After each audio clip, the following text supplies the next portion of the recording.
تم دعاؤں کے پورا ہونے پر یقین نہیں رکھتے، ورنہ کیا کچھ نہیں ہو سکتا تہجد کی دعاؤں سے؟ اس سے مانگتے رہو۔ دعا میں کچھ ایسی طاقت ہے کہ نصیب پل بھر میں بدل جاتے ہیں۔ عنقریب تمہاری پسندیدہ چیز تمہارے نصیب کا حصہ بن جائے گی۔ تہجد کی توفیق مل جانا ہی اس کی اور اس میں مانگی جانے والی دعاؤں پر قبولیت کی نشانی ہے۔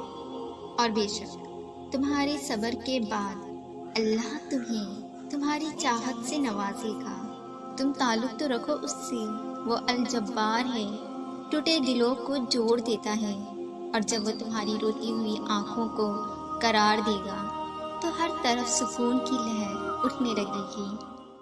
اگر تمہاری دعائیں رد کرنی ہوتی تو تمہیں تہجد تک لایا ہی نہ جاتا۔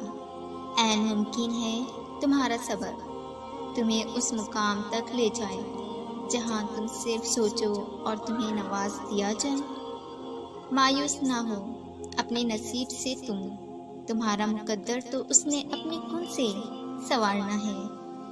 دعا میں اتنی طاقت تو ہوتی ہی ہے، وہ لکھی ہوئی تقدیروں کو بھی بدل سکتا ہے۔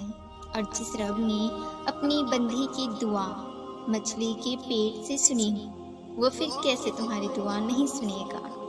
بکھرنا تو لازمی تھا، تم نے خدا کی دہلیز تک جو جانا تھا۔ جب ہار اور جیت کا فیصلہ اللہ کے حوالے کر دو تو نصیب سے لگائی ہوئی ساری جنگیں ختم کر دینی چاہیے۔